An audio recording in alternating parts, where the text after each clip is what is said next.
Hello everyone, welcome to our podcast, Artistically Married. Here we explore the inner workings of our marriage driven by artistic expression. We are your hosts, Jake Ackerman and Brianne Steinberg. Okay, tonight we're going to talk about some Lego and Alex Gray. Wow, Lego. Yeah. We're going to talk about some Lego. Yeah. Everyone just turned off. Nerd alert. Everyone just turn off the podcast. Just kidding. Well, and we're going to mention a bit about New York and yeah, that's going to be exciting. I'm really excited about to talk about Alex Gray and the Chapel of Sacred Mirrors. That's the first stop on our trip, and I'm so excited. It's gonna be amazing. Me too. So yeah, just a quick recap. We finished our first episode last week. We talked all about turning 40. Like I said, I was not worried about it. It wasn't a concerning experience to turn 40. But yeah, just a recap. It was an amazing weekend. We got to spend the Saturday at our annual Santa Claus parade. So our many Infinite Motion, I think there was about 50 Infinite Motion students that came out to perform and dance in the Niagara Falls Santa Claus parade, which was really fun.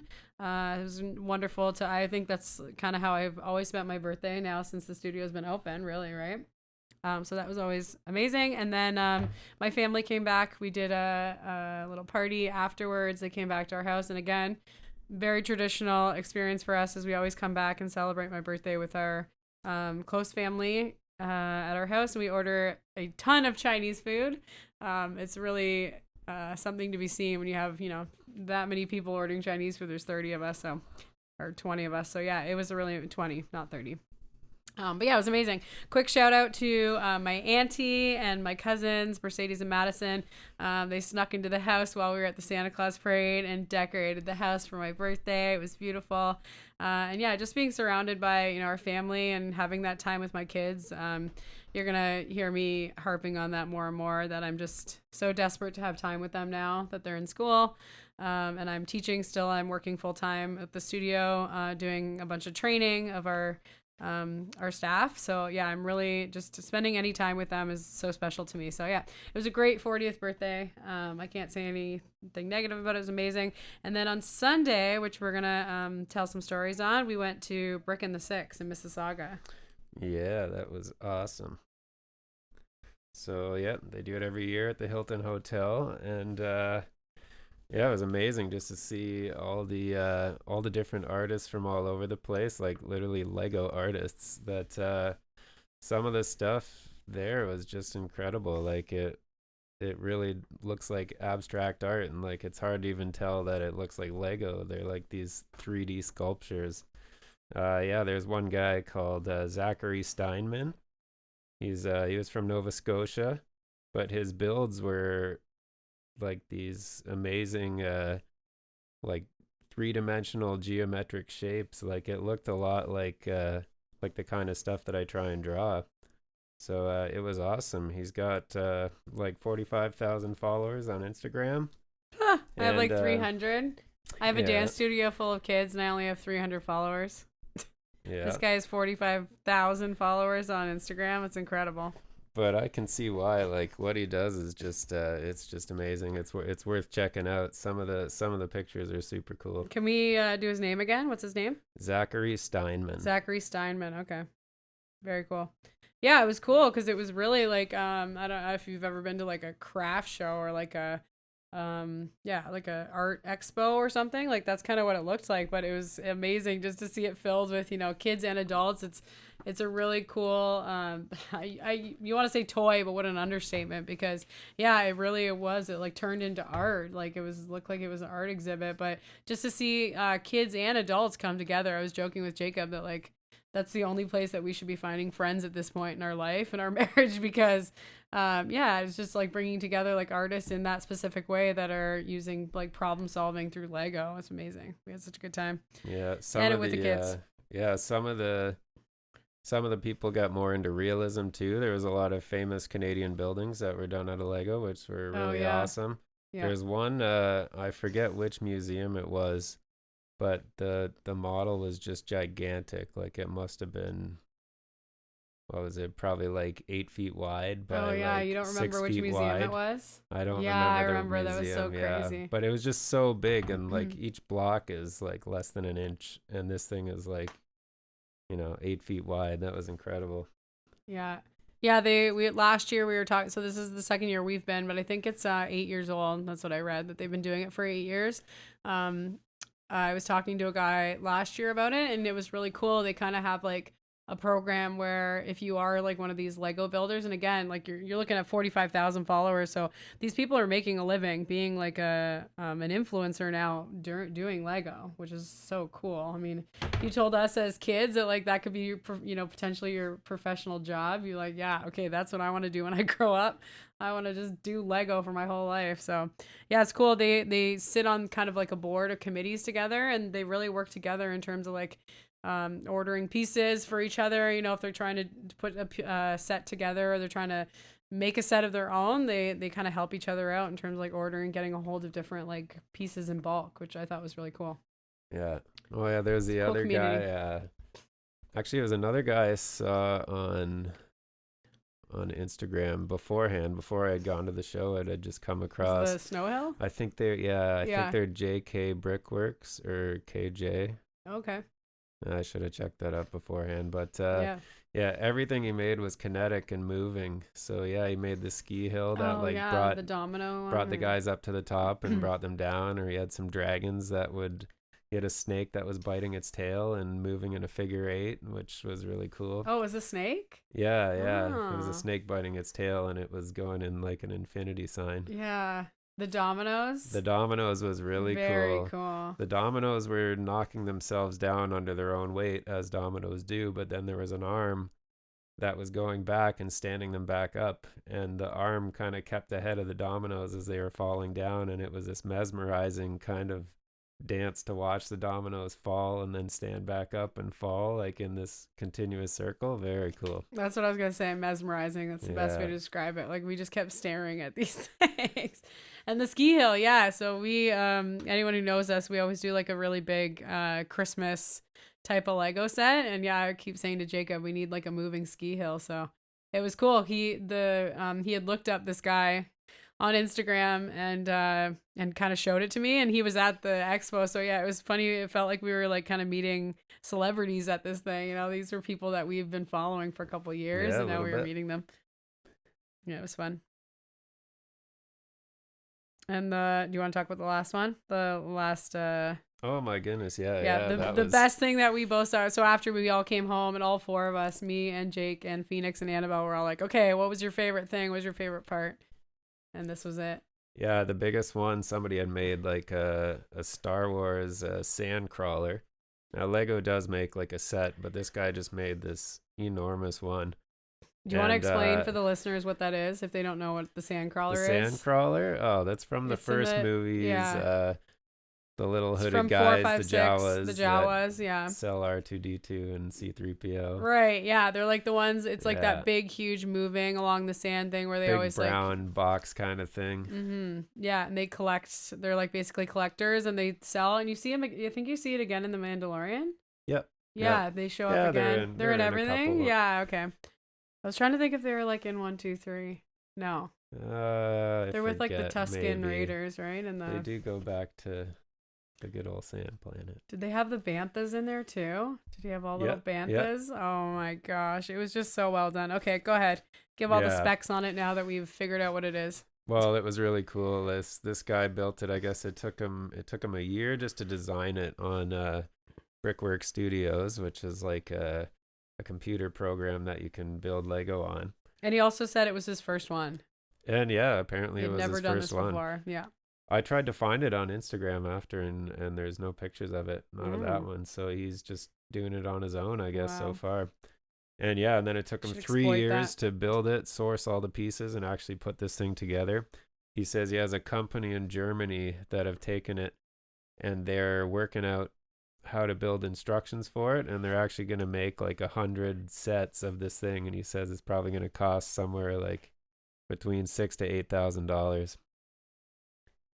It was yeah, it was crazy. He said it's over 50 pounds of Lego bricks. It's got 8 motors in it. The whole thing actually moved. Oh yeah, we were like, imagine if this could move, and like it wouldn't Yeah, need to be he's like, it fast. It just does. he's like it moves. So we're Yeah. like, what? Everything It's had to be geared amazing. down to get this thing to move, which is Yeah, crazy. it moves super slow, right? Yeah, yeah. Yeah. That's But what it he said. moves slow in the show anyways. Yeah, and again, it's like 50 pounds. Like it's long would you say it is? Like the dimensions. Oh, yeah. It was probably like 3 feet long, I'd 3 say. feet? Okay, Yeah. yeah. Yeah, it was incredible. I can't believe it. So yeah, the event was called. I don't know if we said the event, but it's called Brick in the Six. Did we say that? Yeah, I Brick in the think so. Six? Yeah, you announced that? Okay, yeah. Yeah, it's Brick in the Six. It's in Mississauga. It's every year. If you or anyone you know is into Lego, it is the place to be. Yeah, I can't say enough about it. The kids are amazed. We were gonna have the kids actually join us, but it's getting pretty late. So they have like a whole, they've expanded it this year, right? It was like an extra like 50%. I think I forget the actual square footages, but they've basically taken on like another half of the lower level of the Hilton Hotel in Mississauga. So the second half was and the basement. It was almost like another 2 floors. It was amazing. Yep. The one extra space they used for, so there's like kind of 4 different divisions. There's the showroom where you get to like see all these models that these creators have made. There's a selling thing where you can like buy really rare sets, like a vending section. And then there's a really interactive like play area for the kids, which like are like, especially Phoenix, he's only 4. He loved it. They could like make their own car and send it down the ramp. um yeah, I don't know what the other thing, they could like build different things. They were building like the dot art. It was really interactive. There was like one section that was interactive, and then they had that whole basement space that was all the trains. Yeah. So they've done all these, are they all Lego, the trains? Yeah. Wow, yeah, that was incredible. So yeah, if you we've now I've started to add our links to our Instagram. So Jacob's, more importantly, is our Instagram. Definitely check that out. Kaleidoscope Designs _JA. And then I've put up my Instagram account as well. So if you're looking for stuff like this, yeah, definitely check it out. I put up a bunch of pictures and stuff of these Legos, but you can look it up as well. Brick in the Six. It was awesome. So yeah, that was my birthday weekend. It was great. Thank you to everyone who came and made it special and celebrated with us. Even all my dance students were celebrating with me on Monday. They surprised me by decorating the studio. It was great. I had a great 40th birthday. So yeah, I think that's it. Do you have anything else to say about Lego? No, I think that's it. Okay. Yeah. All right. So yeah, we Jacob touched on it. We are headed to New York. So just to give you guys like an idea of our timeline, tonight we are recording. We're gonna do this every week, same schedule. We're gonna record on Wednesdays, and then we're gonna release this for you guys on Sundays because it gives us a couple days to clean it up and edit, do whatever else we have to do with it. So by the time you guys are hearing this, we're actually already going to be here. We are headed to Alex and Allison Gray founded the Chapel of Sacred Mirrors. They call it CoSM, COSM. So yeah, definitely check it out. So the second half of our podcast is all about Alex Gray. Do you want to start? You want me to do the background on him? Yeah. Yeah, what? Yeah, I guess I can start. Well, yeah, I guess Just Alex give us Gray is he was kind of most well known, or at least when we were younger, for doing the artwork on some of the Tool albums. Do you Like remember the name? the new metal band, what was there? Lateralis and Oh yeah. 10,000 Days, I think, is the other album. Mm-hmm. But his artwork was featured on the covers and a lot on the insides as well. Yeah, and now And like his artwork is, worldwide. I guess that's kind of what got him into like stardom, was or I think there was, I actually, forget. 10,000 Days might not have even been Alex Gray. That might have been another one. I better not. We need a fact checker. Yeah. Okay. Anyways, he's super talented. He's considered a psychedelic and spiritual artist. That's what the genre is. Yeah, he worked. We did some research on the Grays before we're going on this trip, just to kind of get acquainted with what we're what's going to actually happen when we're there, Mm-hmm. which is cool. And their background and kind of how they got into it, because who knows, like, yeah, the sky's the limit with art, and they've really done amazing stuff. So I was curious just how they ended up in the position that they are. Like, Yeah, to get it's their start like amazing. that. Yeah. Yeah. Yeah. We have a new motivation, new goals. Remember we were talking last week about goal setting? Me and Jake have a new goal after looking at these two. Yeah, yeah, that would be cool. You have to stay tuned or we won't tell you what it is. Yeah. Yeah, so Alex worked in the anatomy department at Harvard Medical School. So he had a you see it in his artwork. That's kind of he has a lot of anatomical, stuff about the body. Mm-hmm. Yeah, you can see like, so especially when we get into talking about the sacred mirrors, he really had his art has a very strong, like clinical way of picturing like anatomy. Yeah, I mean, you Yeah. can't just draw the human body out of nowhere, right? He obviously had a ton of experience when he was working for the medical school. Yeah, yeah. He created exhibits for the anatomical museum, and he prepared cadavers for dissection by medical students. Yuck. Yeah. That's disgusting.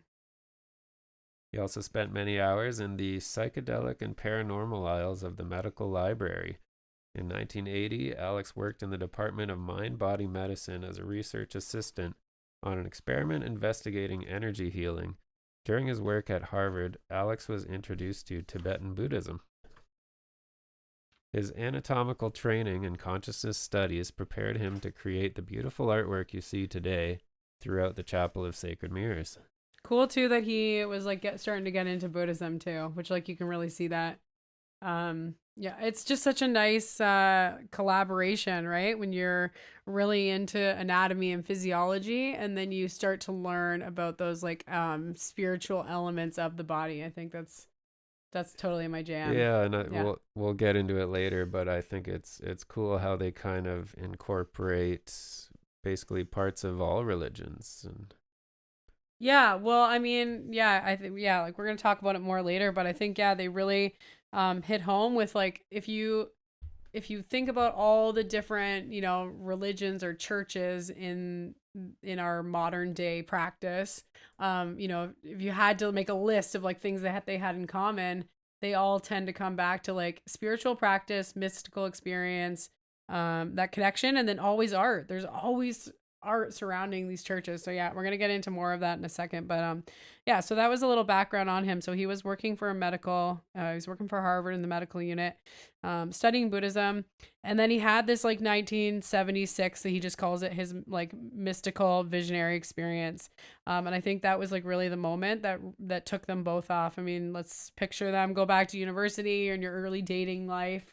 Your early like with your partner that you're and you have this vision and you have this like understanding of like what your mission is for your life. Imagine that.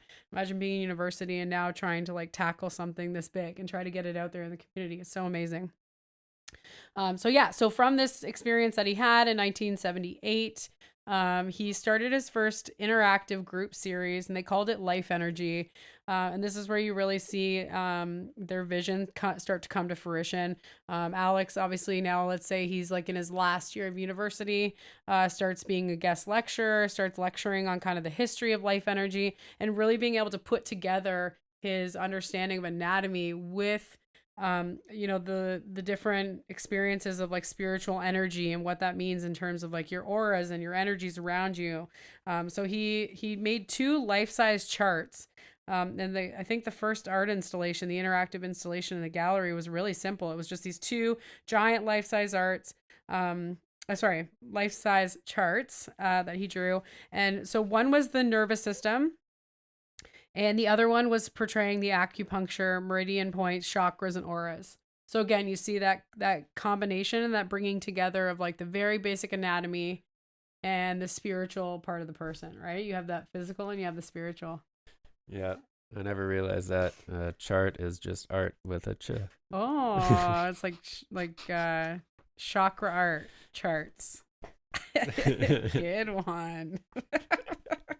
B plus. That's a dad joke. Yeah. Oh yeah. Oh yeah.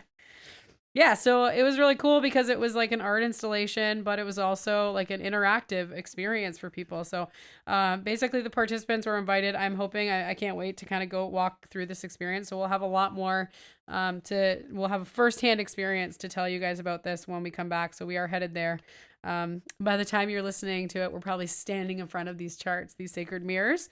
So looking inwards, right? Participants are invited to stand before the charts and reflect on not their own anatomy, but like, physically. Obviously, you are a physical being. Do you have a headache? Did you hurt your back at work? Are you hungry? Are you tired? You have this physical self, and then you have this esoteric self. So maybe Jacob can speak to this because I had to ask him what this was.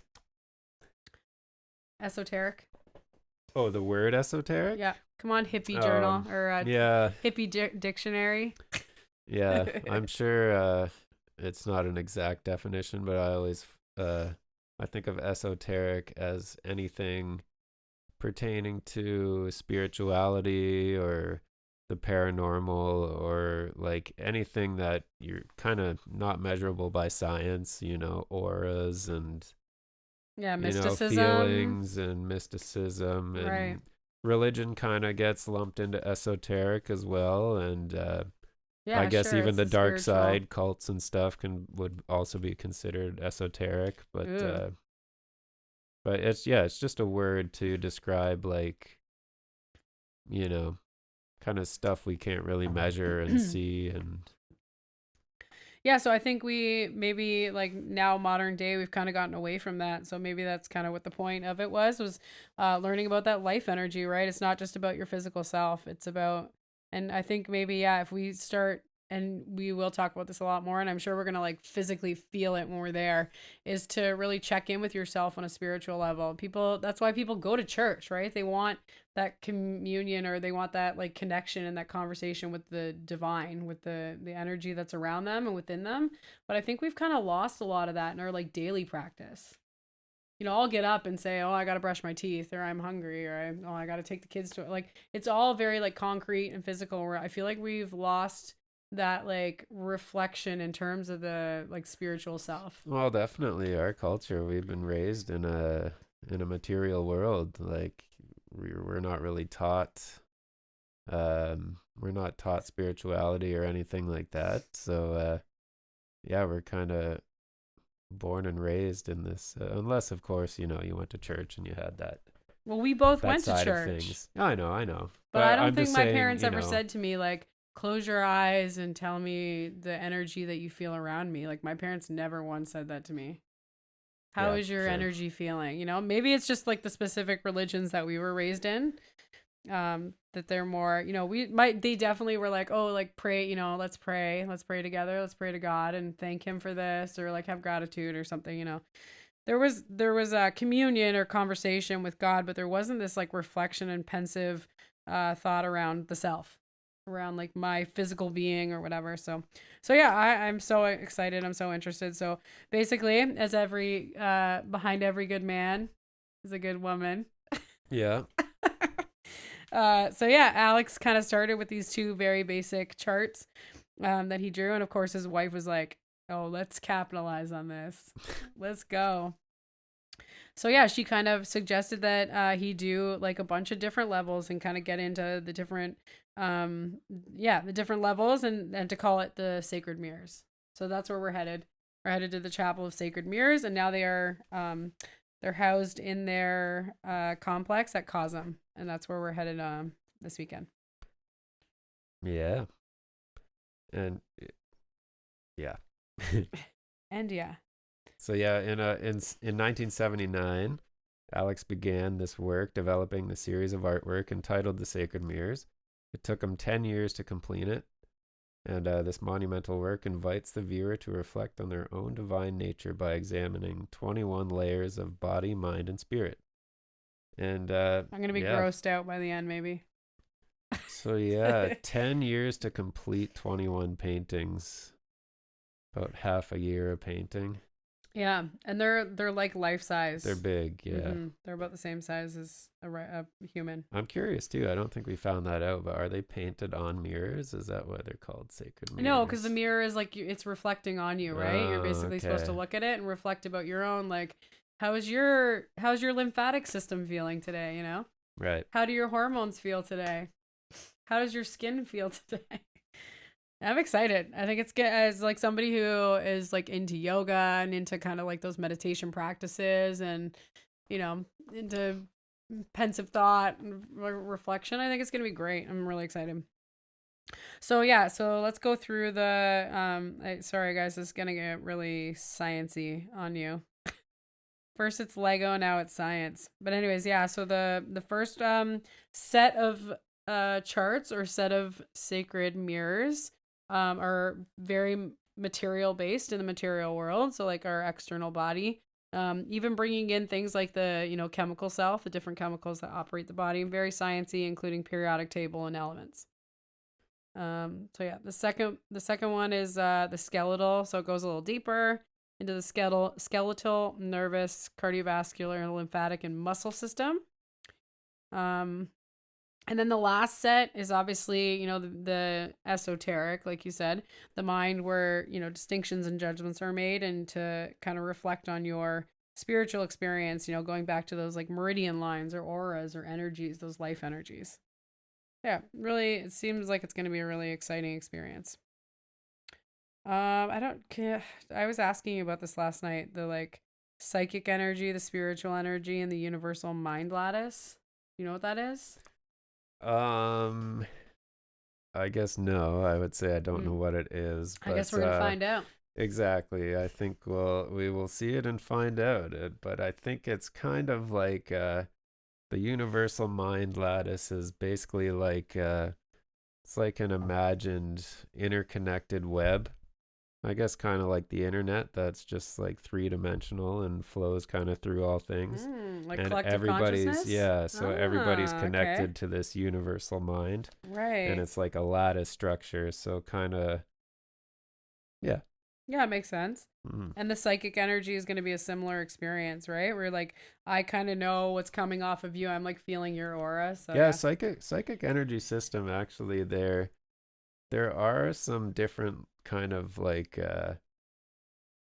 more fringy scientists that like they'll measure different things and they can measure stuff like that. Yeah. They say they can measure like aura energies and things like that. And Or it's like those basically oh there's all sorry. kinds of stuff coming off of our body and like, you know, science kind of has picked what it feels is important and that's what we, you know, treat and medicate people with, but there's other people that say, "Oh, these other ones are important too," and they can Mhm. actually take readings. So I think like the psychic energy stuff is actual there is something there. So he probably was doing drawings off of like, you know, off of some kind of measurements and readings and stuff like that, like, or basically like waves kind of emanating from the body or like Yeah. infrared and heat and stuff like that. There are Like, people that say that. They're like, I yeah. can read your aura, and I'm like, well, But then there's what like color am spiritual I? energy Am I system, and rainbow aura? I would think anything spiritual is not measurable at all. Like,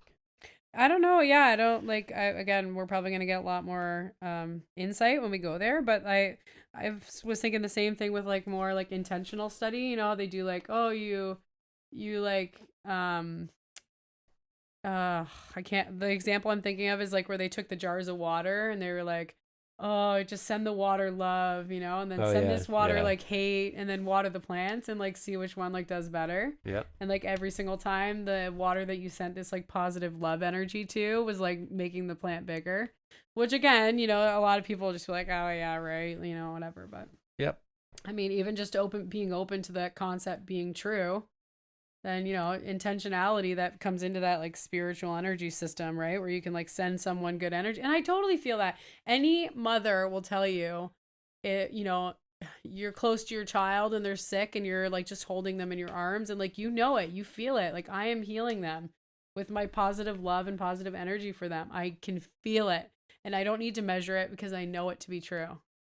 So yeah, I think intentionality is like a big thing that like, you know, will come into that like spiritual or psychic energy play. and then feeling it from someone else, right? Somebody else is sending you that positive energy. So that would be like the psychic form of it. And then, yeah, the universal mind lattice, like you said, is universal consciousness, which, yeah, between the self-healing, which I think was a big obsession of mine over the last couple of years, and universal consciousness, just seeing something develop on like a global platform, because now we have the internet, like you said, so we see something pop up and then everybody's on that bandwagon, everyone's doing it together, which is really exciting.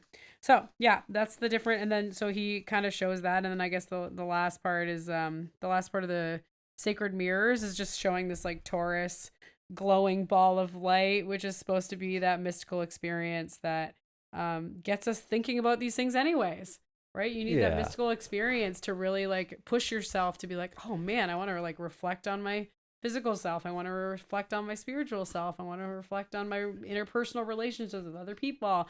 I want to think about my, psychic self and my spiritual self. So yeah, I'm so excited. It's going to like kind of walk us through all these different like reflective layers of, yeah. I feel like we're going to come home new people. I'm just excited to see all the artwork too. Yeah, for sure. Yeah, I don't know if we were gonna get into this, but the story's really cool too. Like they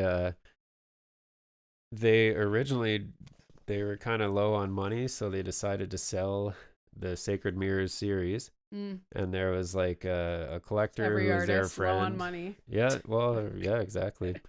There's a collector who was their friend, and they bought them off of them, and then they ended up having like their mystical experience, and they had to tell them like, sorry, we need these paintings back, like we need You can't have them. we need to build a building. Like they both had this shared vision, like we need to make our own like building to house these. Cool. So they took the paintings back, and then they got into like fundraising to try and buy some land. They bought like a real fixer-upper in Wappinger, New York. It was a 40-acre compound, and I think it had 6 buildings on the property. And they had to, their dream, like Alex had designed this, for lack of a better word, a church, which they ended up actually turning it into a church. I guess they were saying like once they had it started, and once they had the community that was coming, and they had the support, and they had all the people there, people would be like, oh, I want to bless my baby here, or I want to get married here. Yeah. Mm-hmm. So one of their friends was like, you're doing everything that a church does, but you're not getting any of the benefits, the tax benefits or any of that. Mm-hmm. So they applied, and they are actually a legal church now. And not just the money, but like, the like Center for Community, right? Like you get a lot of like, it's an understanding when people are coming there for like spiritual reasons. So yeah, they talked a lot in their, we listened to a few podcasts, and they've done so much writing. They have books, and they've done, tons of like reaching out to the community. But yeah, so they originally started, and that's how I ended up, when we were doing a trip to New York. We've been looking at a trip to New York for a while, but when I first started looking at a trip to New York, I was looking at CoSM based out of Brooklyn. They were in Brooklyn in 1996. So when they first, like you said, took back the sacred mirrors and were housing them, it was in their house. They just literally were doing it out of their apartment building. And then they ended up getting a donated space, a 1,200 square foot space in the heart of Chelsea. And that's where they, like you said, they started doing their fundraising as ordained as a church, as a nonprofit. And then they, so that space was actually donated to them, which is even more exciting, right? That's, I think, when it started taking on velocity, and people started really supporting them and realizing like, hey, we need to give these people a space so that they can create and do what they're going to do. Break? Why do you need a break? Yeah, I think we're going to take a short break. I'm not done yet. No? You want to finish something? I guess you did talk about it a little bit. I just wanted to talk about, the new space that they did end up getting. So yeah, Jacob touched on it. It's a 1,200 square foot space. I really wanted to, 12,000 square foot. Oh my gosh, 1,200. That's this living room. We're in a 1,200 square foot space. It's on the Hudson River. It was originally called a visionary art gallery before it turned into the Chapel of the Sacred Mirrors. It's a 1882 carriage house. It's 3 stories. And then, yeah, they started surrounding it with art, which is really exciting for them and for us that we're going to actually get to see this when we go. There's 21 people working there too, which I think is amazing. You know, it's not just that they're creating this place and worship place, but it's creating, you know, jobs and experiences. So they really are the whole package in terms of creating a church. And yeah, what's the difference between them and any other church that's operating right now? It's the modern church, right? So yeah, we will be back to talk about more about this church that they've created and we are visiting. In a moment, we're going to, again, put the kids to bed and we will be back.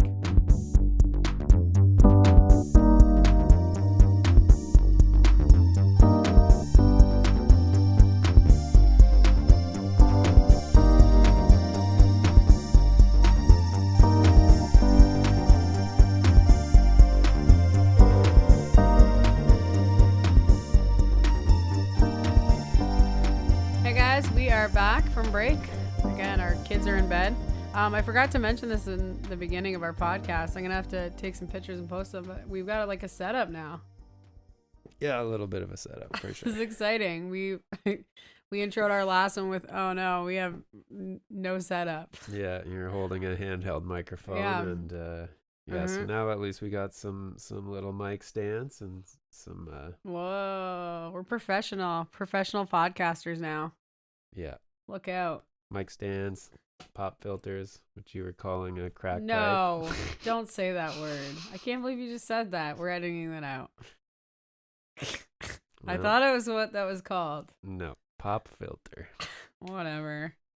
I hope I talked over you and you couldn't hear it. Yeah. But no, I'm excited. Now we got some like real gear. It's happening. I guess us talking it's actually happening. Okay, so we are headed, if you're just joining us, hopefully not, you heard the beginning of our podcast.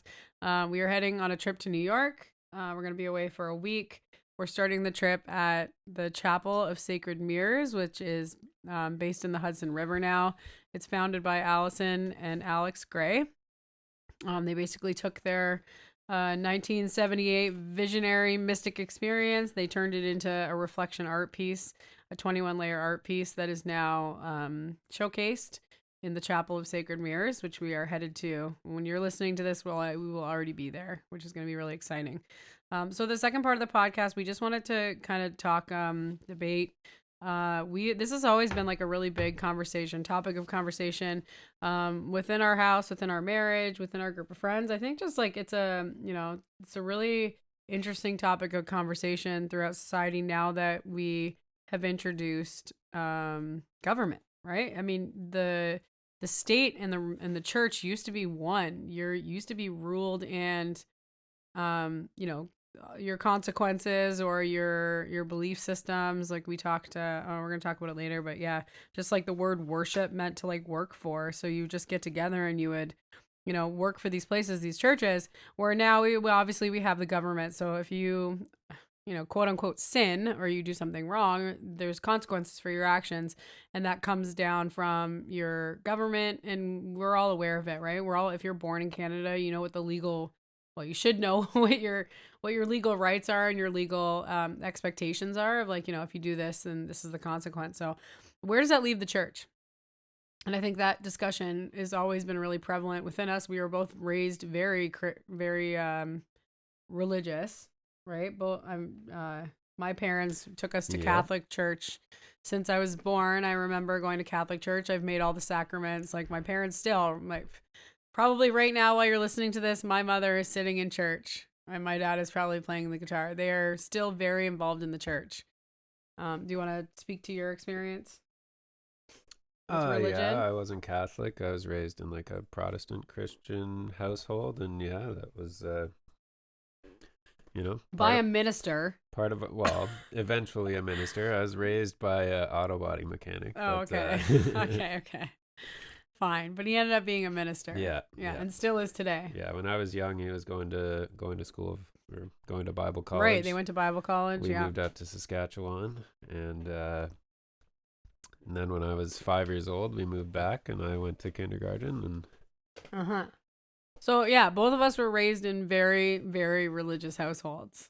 So we don't come at this discussion with no experience. You know, we put in the time, 1 hour, or I mean, probably way more for you. You were doing like youth ministry and all that kind of stuff, right? Oh yeah.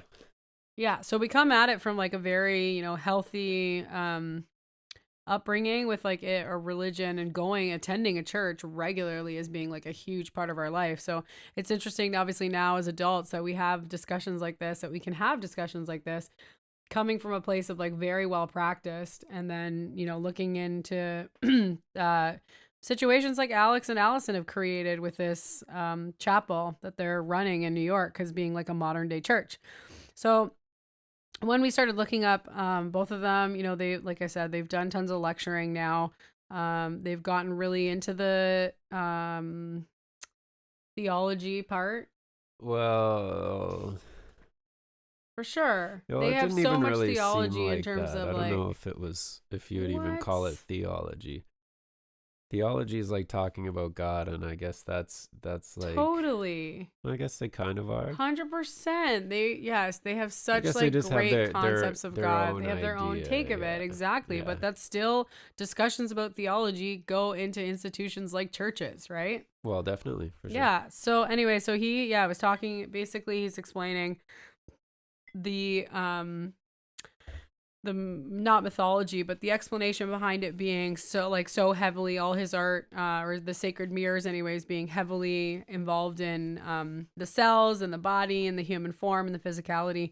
He basically describes the cells as like tiny embodiments of creative energy. And he uses the artist as a symbol of this throughout history and religion. We tend to see, you know, all these different creative expressions. We see music and we see art and we see paintings and, you know, the Sistine Chapel and all these different places, these like Mecca sites, these pilgrimage sites, where people still go and worship. It doesn't, because of the art that's in these buildings. I was thinking about it when I was, you know, kind of thinking about or the buildings themselves. Right, exactly. That's what I was just about to say. Like, whenever I think about churches and when we're traveling and, you know, it ends up being like a site, like every time we go to Montreal, we do Notre Dame, because we're blown away by the architecture that goes into these places. In every city, it's always the most beautiful building in the city, right? They're always on the top of a mountain. You can tell that, you know, people actually put like time and effort into it. So, so we were really interested in, you know, we looked up the definition of church, and we were looking at definitions of worship. And do you want to talk about this, like what it actually meant originally?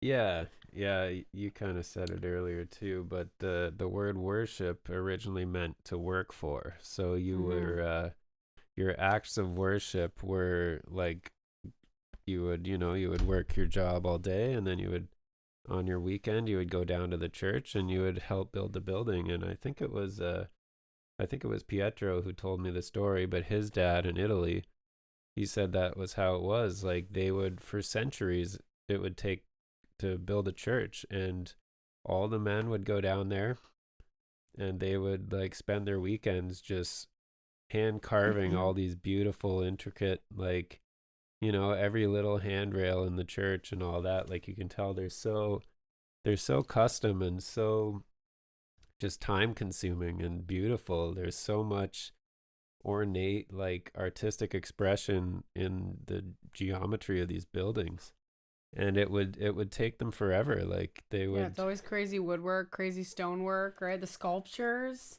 everything. Yeah. some of the sculptures in these places, so cool.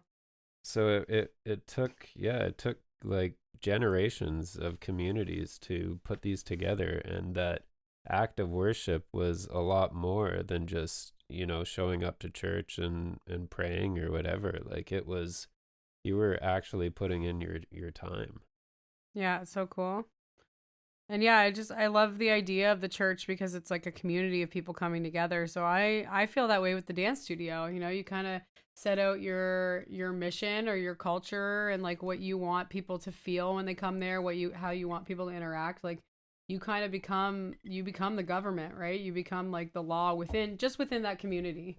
So yeah, I love the idea of church and like people coming together to work on a project. You know, art, we always talk about this, or I do anyways with the studio, is like art and construction projects.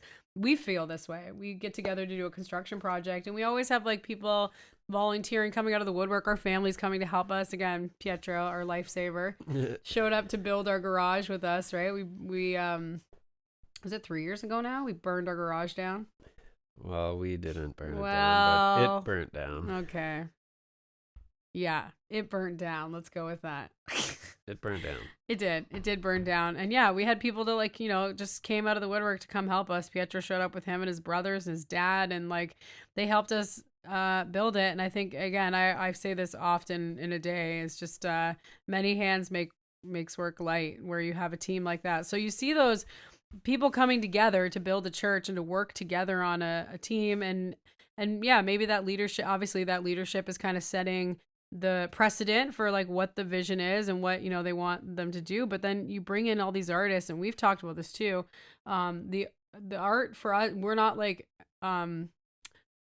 neither one of us are really like meditators. We don't like set time aside in our day to like do meditation, but we've both described our art as being that time that we meditate, right? Like it feels like you're in this like meditative state. Yeah, definitely. You can almost like blank out your mind and like start drawing or dancing, right? Where you're not really thinking about anything. Yeah, my drawings look very like, complex and time consuming and repetitive, and like it is, but for most people that sounds like something that's a headache or like something you wouldn't want to do. But for me, it's this meditative process where I just get right into the zone, and I love it. It feels great. It's relaxing instead of, what's the opposite of relaxing? Stressful? Yeah. I think to most people it would seem stressful, but I love it. It's relaxing. Yeah, same. People say to me like, "How do you choreograph this? It must take forever." I'm like, "No, it's like it's my, meditative moment, right? Where I can just like do my art." So yeah, I think that Alex and Allison spend a lot of time now, again, in the theology part of kind of connecting the artistic expression to God, or identifying it, let's say, as being that God within them. And they're, again, across all churches, any modern day church has like these different like definitions and explanations as to like, you're made in the image of God. I heard that all the time in the Christian faith, or Catholic or Christian. And it's along the same lines. Like you're identifying that like piece of you that's that artistic or that mystical part. That's being the God within you, right? So you're able to like participate, and you get together in this community that you call a church, and you're sharing these like mystical visions with these other people. Alex and Allison are just really focusing on like the art portion of it. Oh, what are you doing? Oh, I was like, oh yeah, he's done. He's leaving the podcast. He's had enough. No, he was just hot, I guess. So yeah, I think it's really cool what they're doing there. I think they're taking so we were listening to a Joe Rogan podcast with him when they were interviewing each other. That's right. He was interviewing Alex. It sounded like they were interviewing each other. That's really cool. I think probably Alex has a similar, situation going where he can invite people, and anyone around the world will come and speak to him. But yeah, he was kind of just saying like, why bother, right? I mean, why make the distinction? Why call yourself a church? Why not just call yourself an art gallery or a museum or something, right? So I think it takes a lot of, it takes a lot of bravery to take on that title of being a church, right? And I'm really excited to kind of see like how a modern day, like I said, neither one of us come at this lightly. Like we've both been very, raised in a church and raised in having a relationship with God. Yeah, and being able to see it through art for us is just, like we were kind of joking around at the beginning. It's like a new goal for us. Like this is our new idea of like how to, and we've talked about it, right? How do we pitch art to the kids, or church to the kids, right? Are we bringing the kids to church? Like, are we going to try to find a church that we really like and we can believe in wholeheartedly? So yeah, we're really interested to kind of see, this might be the bridge for us. We've always joked that art was our religion. Yeah, and I guess that's kind of what theirs is about too. They don't necessarily have like there's not a figure that you're worshiping or an idol or something like that. Like their church is about art and just art in itself, and that is kind of the act of worshiping in their church, I guess.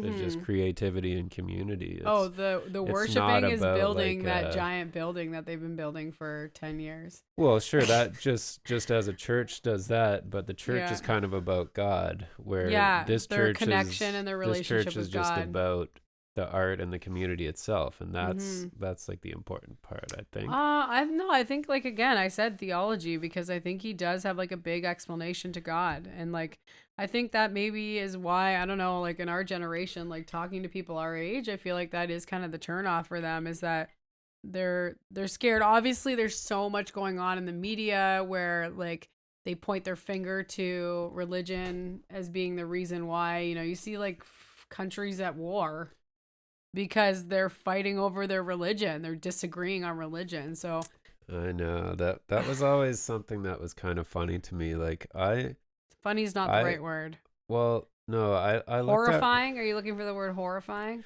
no, Okay. so like I when I looked at religion, I always thought it was weird how everywhere in the world everybody has their own religion. And I Mm. was like, if and then everybody, of course, they think my religion is right because that's how I was raised, and your religion is wrong, and that's how everybody around the world This thinks, and belief they all system. follow their religion and they believe it, and I'm right and you're wrong, and so Mm-hmm. everybody has this I'm right, you're wrong. But I was like, if there was one God, why would he just pick this one place? Yeah, why would only one group of people be Why right? would only one If it's group an all in the loving, world all knowing, be omnipotent. the ones who like got this knowledge and everybody else has like this fake thing that they just made up or whatever, Yeah, they're wrong and they're gonna be so consequenced and punished for it. so in my mind, to me, I feel like religion is culture. Like that's Yeah, all it was. Like absolutely. religion was their culture.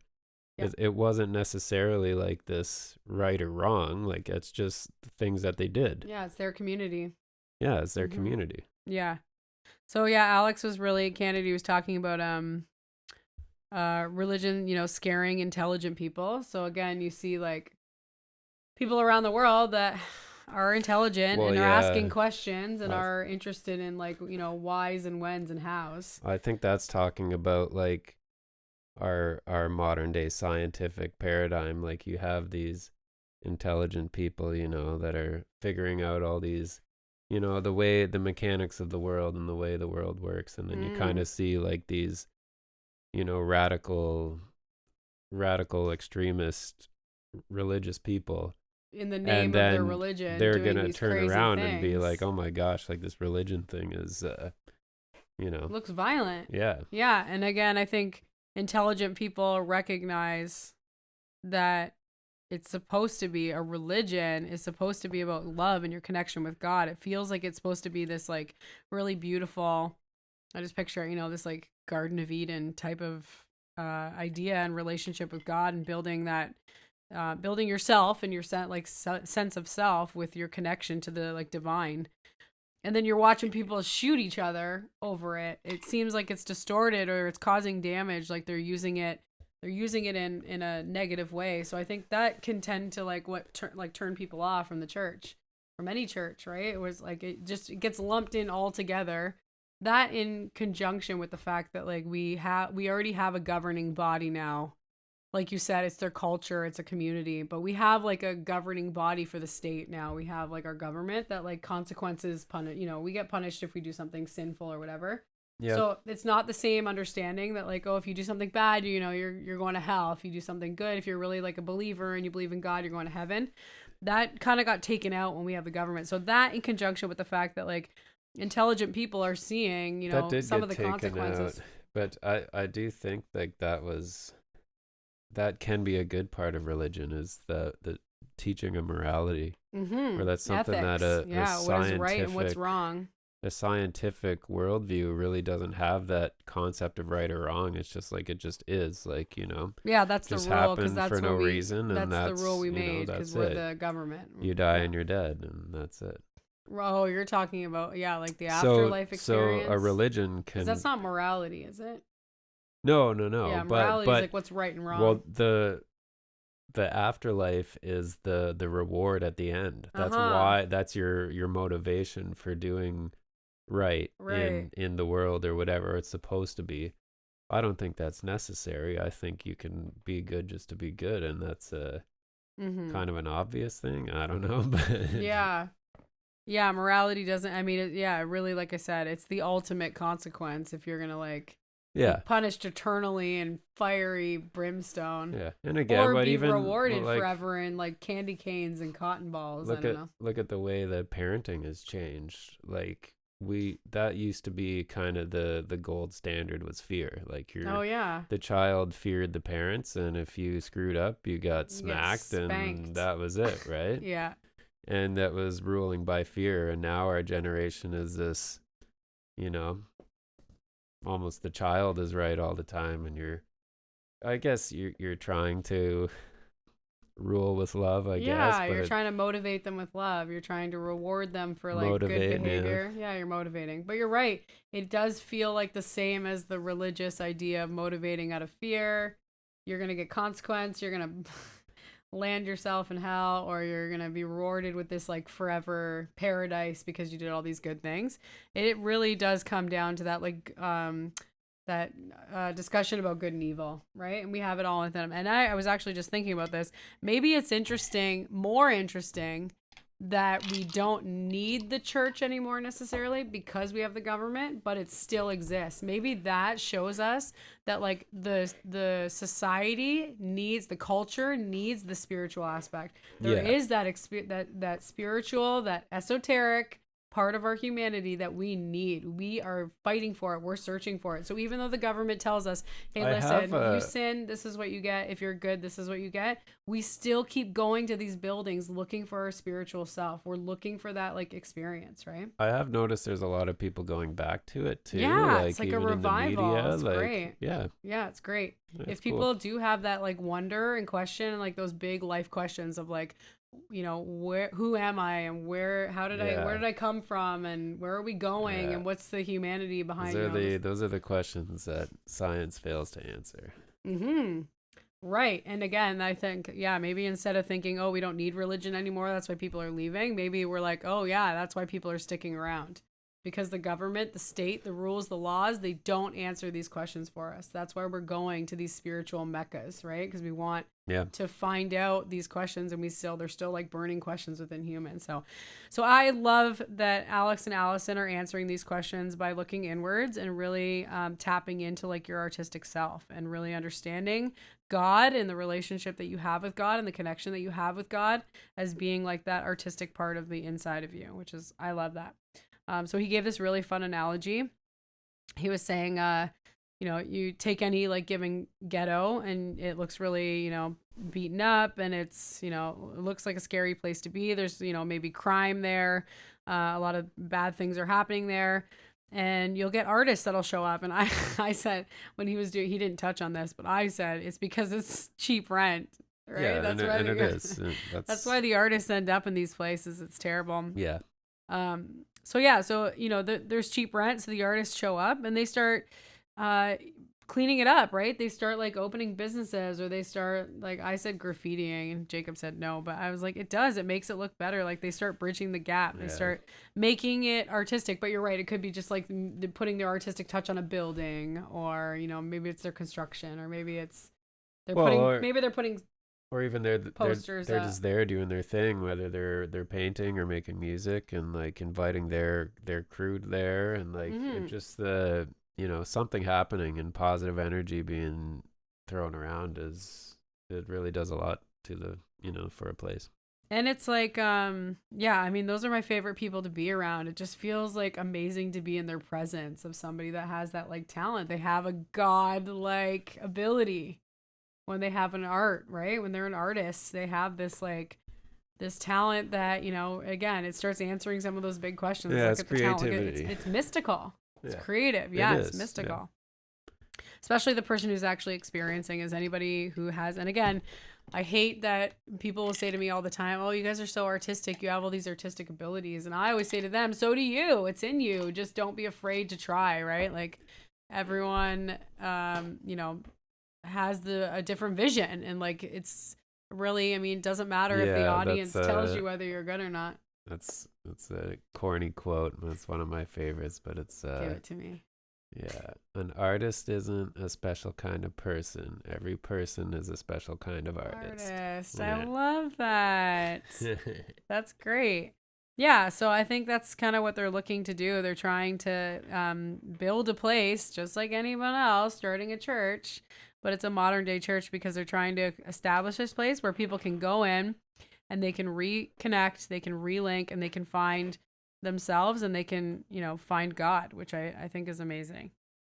Every religion kind of started with this mystical experience, and then it turns into more of like a always a sanctuary, but it turns into more of like a political governed place where somebody, whatever, I mean, it's not usually the priest, but the priest kind of, or minister, or whatever what's in Buddhism? The Buddha? No, the yogi? Whatever. Whoever the spiritual leader of the Buddhism? institution.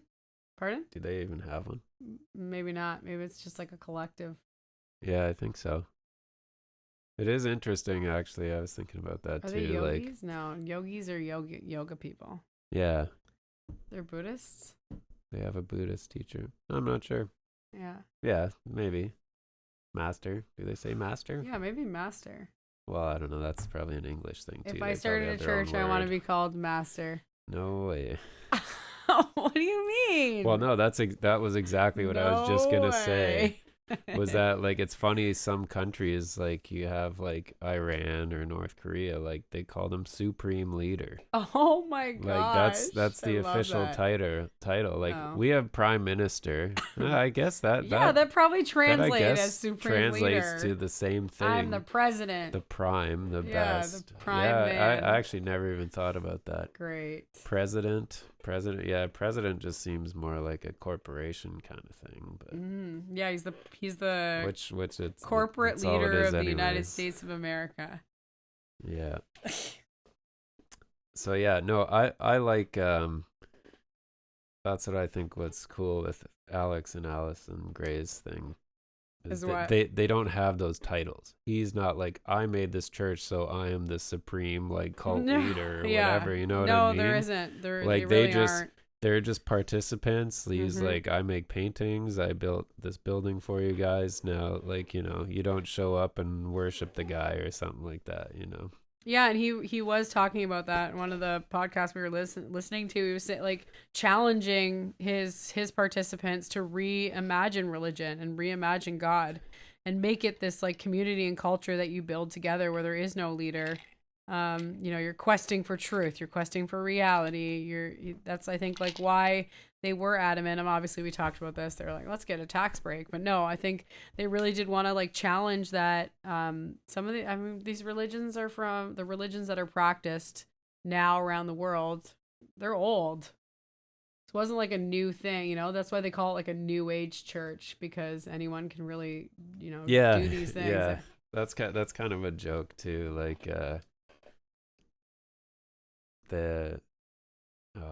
who said that too? A new age.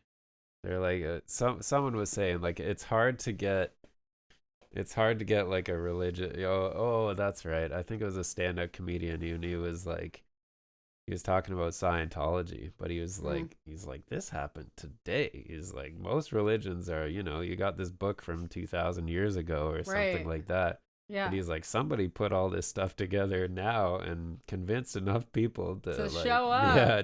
Yeah. No, and I think we're gonna see more and more stuff like this, where like it's these old religions that are governed by. Again, we come at this. I don't want anyone to think this is like a sacrilegious discussion, because it's just that it's discussion and discourse. That they come from such an old place, or like the Bible or the Quran or all like any of these old stories. I mean, some of it's great. I think storytelling is amazing. You could read a book no matter when it happened, and you can get something out of it, and you can pull from experience from the book and be relatable. But I think just governing people like that, governing people in this very dictatorship way of having the supreme leader or having this prime minister or having this like one guy at the top, it probably just doesn't do it for a lot of people now. They don't want that one person to be like making all the definitely. rules. Even look at running a business. Do. as you know, I feel like a lot of businesses will have a board. They won't. I guess there's always one guy that owns it though. But Yeah, they have like a committee or something that yeah, runs it. Well, yeah, I'm feeling that way. Like I think that probably was like a turnoff for people is like I'm the be all end all, you know, I'm the alpha and the omega. Like I don't want to be that guy. I want to have like a team around me that can kind of give me like feedback and just be like, you know what, that's not a great way of doing it. How about try this? So that's obviously been like a big evolution in my business right now. I touched on it a little bit in our first episode. I'm here. You're gonna keep hearing about it because it's so prevalent in my life right now. But yeah, I think yeah, just not having it governed by this one person. I was telling you this was like really impactful. I have to go back and read it, listen to it again. But a guy was talking about it was specifically he was doing like experiments in army camps, like on like army bases, and he was discussing basically that like when you have a 1% leadership, the 99% of people underneath need to disagree with the 1% to overturn them. So yeah, I think it's like an old governing technique where they have this one guy, right? We have this one prime minister, this one president, the one priest, the one leadership position. And rather, like, I mean, yeah, you talk about corporations for sure. They're run by like committees and boards, but they still have well, that one guy. yeah. Well, and I think it's a tactic. that's the two-party system. It divides the country 50-50, so you'll Right. never get anybody to agree on one thing. Because you just have that like polarization, one or the And other. Yeah. it's split in half. Like look at Right. how close like the elections are. Like you'd think it's designed that way. Oh, Like yeah. literally like 50-50. I don't pay attention to politics. I just started voting, but I think I'm getting better at like, you know, trying to listen to platforms and stuff, but definitely the American politics, no idea. I just think it's a sitcom at this point. Yeah, that's really all it is. But no, I think it's really interesting in like a religious sense. You know, you have this like building where people are coming to ask these like big, you know, mythological questions or these big like, you know, questions about God, and God is a mystery and this mystical experience, and you got this one guy just telling you like this is the rules here and this you have better follow these rules. Like it's interesting slash kind of archaic and as far as I'm considered. And again, I have no issues with it. I love all religion. I love all forms of God. I think it's great. I think whatever gives people peace of mind, do it. But I think it is really interesting, extra interesting when you see people that are making these like new age experiences that don't have that. And that's so cool that they're doing this. So there was one part that I really liked, and you can kind of comment on this, whatever you think. But I like, again, being raised Christian and Catholic, we always pictured God as like this guy, right? Like if you had to picture God, I probably actually pictured Jesus. Because the Christian faith did that, right? They like presented Jesus as like the Son of God, and he was like this. It was an easy symbol for me. I can see him in my mind. Close your eyes, you can see Jesus, right? Sure, I think yeah, and He's I our think guy. that's why it's there. Yeah, Yeah. you got So, your guy. yeah, you got your guy. So Allison was talking about she's Jewish, and I realized when she was talking about it, I was like, I know very little about like the Jewish faith in terms of the theology, the connection to God. And she was saying that it's not an embodied thing. She was saying that like her God like experience, her church experience isn't embodied. So it's not in like a physical form. They don't have Jesus. Yeah, yeah. They have their connection with God, but it's this like faceless energy force thing, right? It's just like a, you know, imagine like a ball of energy, and that's God. Like she explained like yeah, just being, again, there's no face to God. There's no Jesus figure in the Jewish faith. So I thought it was really cool because it was easy for her to understand the power of art, being the like having the ability to teach people faith without the dogma. You want to talk about dogma? I said we weren't gonna, but I think it's really an interesting thing because they were open about it again. Well, I think you just kind of like learned the understanding of a word. Yeah, that's what I said. Yeah. Let's It send can it be over anywhere. to You Jacob as can have the scientific definition. dogma. Yeah, exactly. That's what I'm just saying. I'm not. Yeah. Do you want to explain what dogma is? Yeah, dogma is basically like a preconceived, unchangeable belief, or somebody told you, and that's just unchangeable. Like that's your dogma. You can have religious dogma, you can have scientific dogma. Like, nope, somebody told me this, that's the way it is. Can you have mom dogma? Nothing can change that. I guess so. Sure. Yeah, there's all Parental kinds. dogma. If you have a belief that you will not change, then that is your dogma. It's like something that you believe that like no one can change your mind over. Yeah. Uh-huh. Interesting. So yeah, she was just saying that, you can teach people faith without having any expectations or any preconceived notions. And she thinks that you can do it through art, which I totally agree. I think, we're doing it with our kids now. We're teaching them art. Look how beautiful that is. Let's give gratitude. Let's praise that. Let's understand that somebody created this. They made this like, piece of art that you see in front of you, and that can be a big understanding or a way to understand your connection to that other person and to God, making that like that link or that connection, which I loved, because like I said, she comes from a Jewish faith where it wasn't in a person, it was always an energy, it was always like a faceless situation. So why couldn't it be a piece of art? I've heard about that actually on some of the podcasts I've listened to. There's another ancient book called The Legend of the Jews. Oh. And it's kind of just like it's an old history book. Are they and Torah? I think that's a different one. Is that a Jewish book though? Yes. Yeah.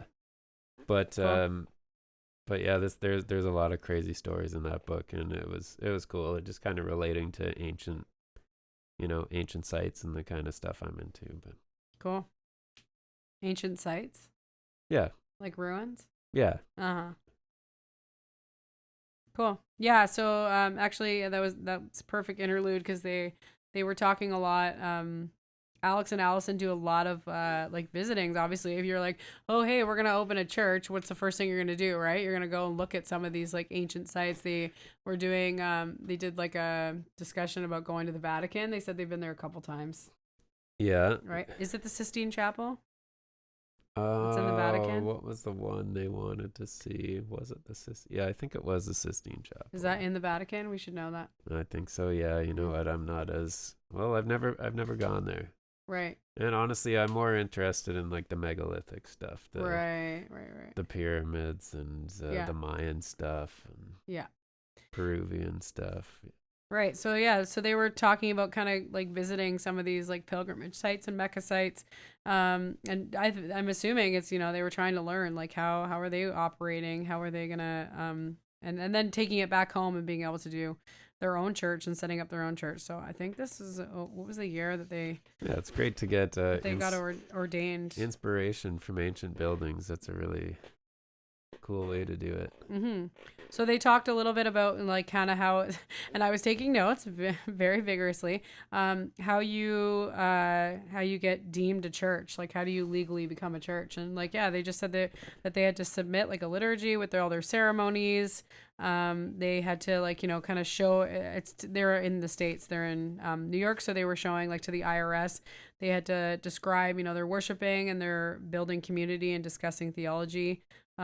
Place of work. They were talking about how they had to do a ton of writing and a ton of like explanation to kind of like what they were going to teach in their church, and really what was the religion, and that was kind of cool how they had to go through all of that. Well, I was thinking about your parents. Like, didn't your parents have to do that? I guess they always took over a church. Well, Jacob's parents have had 2 churches. Yeah. But liturgy is just the Bible. Like that's what would be submitted for a Christian church. But that's cool that like they had to establish all that writing. Liturgy is a part of every, quote unquote religion, right? Yeah. So I'd be curious to see like what's written for like the Jedi religion or whatever. Oh my gosh. People who have that. There's a Jedi religion? Yeah, some people have called it an actual religion. Oh my gosh, I'm done. That's my religion, 100%. Yeah, I'm a Jedi. It's my goal in life to be a Jedi. Yeah, I'd have to look into that. I've heard that. Yeah. Maybe they're not tax exempt though. I don't know about that. Oh my gosh. And can it be recreated, right? Like if you're gonna open like a Christian church or a Catholic church or a Buddhist temple, like you're just like, you're trying to open like another Tim Hortons. You're just like, hey, I want a franchise. I want that Catholic church franchise for me. Thanks. Can I call the Jedi and be like, I'm going to open another franchise at Jedi Church at 6131 Virginia Street. Yeah, do you have to prove anything? Do you get storm trooper outfits in it? No, they're the bad guys. You Okay, get fine. robes, right? Nah. I think you need both, right? You're gonna be like the angels and the devils. You're gonna be the stormtroopers and the Nah, Jedi. nobody dresses like the devils in a church. Ah, right. Isn't there plays? I'm sure somewhere. Somewhere there's people dressing up like Satan in a church. Let's not Mm. talk about those people. Yeah, you're probably right. digress. So yeah, we are so excited. We cannot wait. We're spending the first 3 days of our trip at the chapel. And yeah, I'm sure we are going to learn a whole bunch of Yeah, amazing things there. they have Airbnb there. Oh yeah. Sorry, we didn't even explain that part. It's really cool. Yeah, we're staying over there for 3 days. It's an Airbnb. Yeah, I guess it's like Is a it Airbnb or hostel. was it through the No, website? it's through the church. Yeah, it's through Okay, the so chapel. it's a B&B. Yeah, I don't think you should call it that. I think we should call it dormitories. No. Well, what is it? I'm curious too now. Oh, surprise for Jacob. No, well, It's just or gonna be hostel? like a. It's You're gonna be renting like a room? it's gonna be like this like hard wooden bed with like no mattress, no pillows. Like it's a full pilgrimage. No pillows, perfect. No pillows. No, there's like it's got beds. We have our own bed. Actually, we sprung for our own bed and our own bathroom. Oh, There's an extra $100 to not share a bathroom with people. You never know who's gonna be at this place. It sounds pretty hippie. oh, totally. No, it's fine. I wouldn't care if I had. We've stayed in hostels before, obviously. You got any good hostel stories? Not that one. Don't tell it. We should get Sarah on here. She's got good hostel stories. Yeah. I've had good hostel stories with her. So yeah, it should be exciting. And then we are heading to, we're actually staying in Brooklyn for the second part of our trip. We are staying with our cousin, Kezia. Thank you so much for housing us. We are so excited to stay with her. It's going to be awesome. And actually the reason for our trip, we haven't even talked about this yet because we're just so excited about the chapel. But we're actually the second part of our trip, the last 4 days, we are staying in Brooklyn to see Empire of the Sun. So you okay? Yeah. Okay. Looks like you were looking at something. I So we're going to see Empire of the Sun. Do you want to intro them? Speaking yeah. of God, No. Oh, yeah. Actually, what's their new album called? is it something God? It is. Yeah. Come on, Let this me is gonna be our double-check. God trip. I guess so. We're finding God this week, What's it called? as we speak right now. As you guys are listening to this, we're experiencing Oh yeah. strengthening our connection to God. The new album is called Ask That God. Wow, look at that! What a podcast! Can we just call this podcast God? Yeah. Whatever.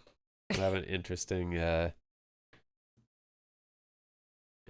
title. Covered God? all kinds of stuff here. Make a bunch of people mad. Maybe not. Mad?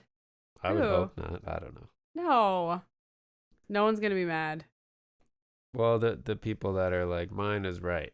Oh, right. Yeah. Yeah. Again, like I think discourse is the most important thing, and I think that was like the exciting part for us to start a podcast to talk about all these different things, that like to make discussion about it and discourse about it not taboo, right? Like there shouldn't be aggressive and angry feelings about discussion. That makes no sense. That's how you end up with dogmas.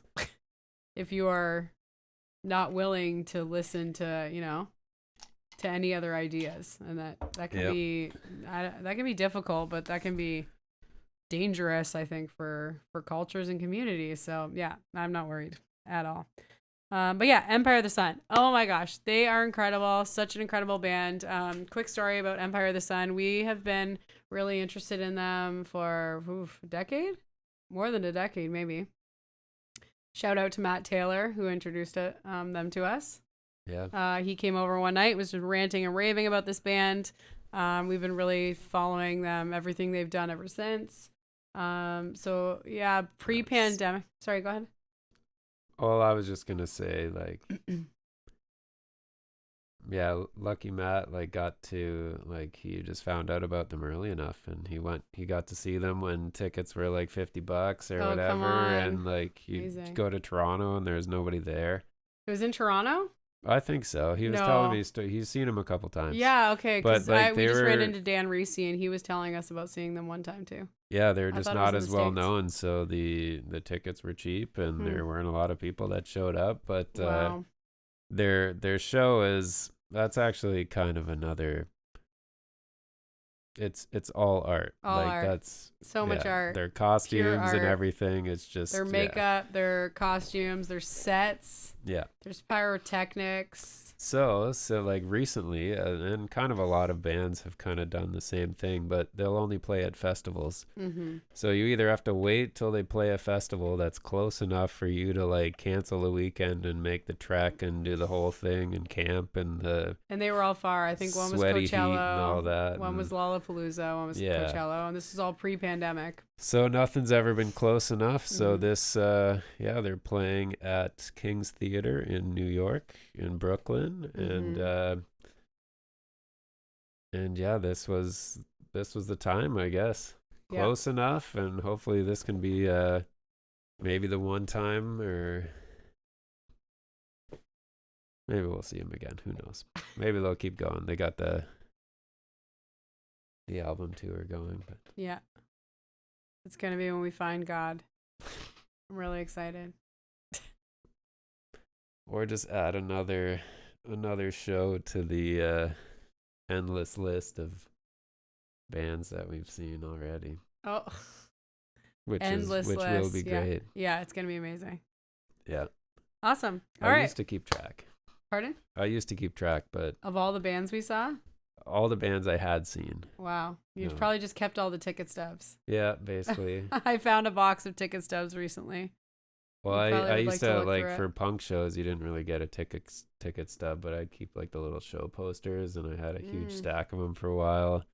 I think actually that all got destroyed in the flood. How in about Monteith. the whole the flood? Yeah. How about the whole bucket you have of t-shirts upstairs? Yeah, that's happening. Oh yeah? Yeah. Goal setting. Didn't I just meet somebody who said Goal they could do it? setting. And they Yeah. told me it was an excellent idea.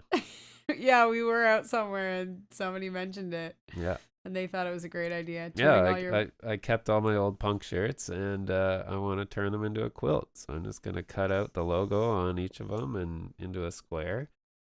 And then maybe not me, maybe somebody else can sew them together. Yeah. And make a quilt out of them. I think It's it's gonna a be great the idea. stinkiest quilt ever. It's all his disgusting old wash band it. shirts. Well, now we actually have a seamstress. He did the pyramid for us. Yeah. Oh, we didn't even talk about the pyramid yet. We were thinking about bringing the pyramid to That's right, we to didn't. the chapel of Yeah, Sacred we were going to Mirrors. donate it to the chapel, but from what they were saying, I guess the doors on the place weigh 800 pounds and are made out of solid bronze. Solid So I was like, bronze. well, my they my might- little pyramid's probably not the quality they're looking for, unfortunately. I don't know. It's printed though. It's printed on material. It's very I think cool. it's great. I think it's it turned cool. out great. Yeah. We're gonna keep it for our own church. Jacob's drawing our church grounds right now as we speak. No, I'm not. Oh, okay. No, that's just What is that art that you're drawing upstairs? We went up on our break to put the kids to bed and I saw him drawing something. I was like, what is this? Yeah, it's kind of cool. It's very different from your usual stuff. It is, yeah. It has a city center on it. It looks does, like a it mecca. does. It looks like a courtyard and a city around it. So yeah, usually I only draw abstract mandala kind of stuff or whatever random ideas I get. But this one I wanted to do like a really like fisheye lens perspective from the top down of like an old church, like a domed old building in like the middle of a city. And it was I thought about calling it Beauty Among the Boxes, because Ooh. this old these old buildings were so beautiful and artistic, and then when you look around at the city, everything is just a box, right? It's modern. Yeah. Yeah. And then there's always, you know, you got like trees around it and stuff like that. And Was it inspired by us going to the chapel? well, no, I haven't been there yet. Right. Just meant like, going to a I place would say like it was this. actually more inspired by Montreal. Oh my gosh. Yeah. We keep talking about it. We are thinking about going to Montreal for the summer next year. Yeah. Taking the kids and moving there for the summer. Yeah. Cool. And I always, notes will I down. like that the stark contrast of even any old church in the midst of a city.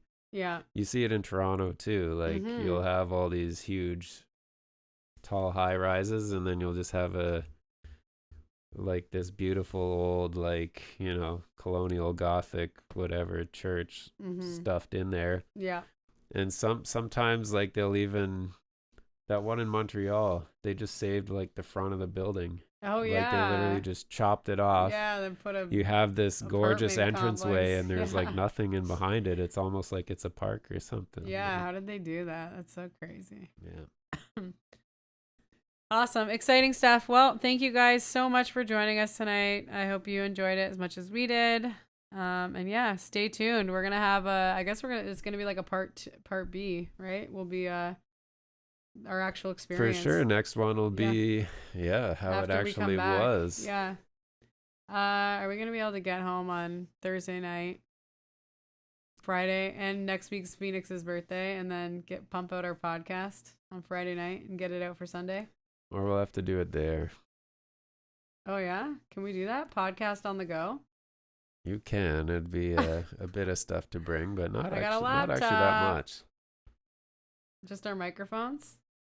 Yeah. Cool. We need the mics, the headphones, the laptop. Yeah, that's actually not too much to bring. All right. Well, stay tuned, guys. Yeah, No maybe matter we'll what. have a road sewed. Road sound. I love that. Yeah, I didn't come up with that. People have said that Oh. before. Man, come on. Yeah. Oh well, it's all good. Thank you guys so much for tuning in. We are artistically married. We can't wait to talk to you again. Good night.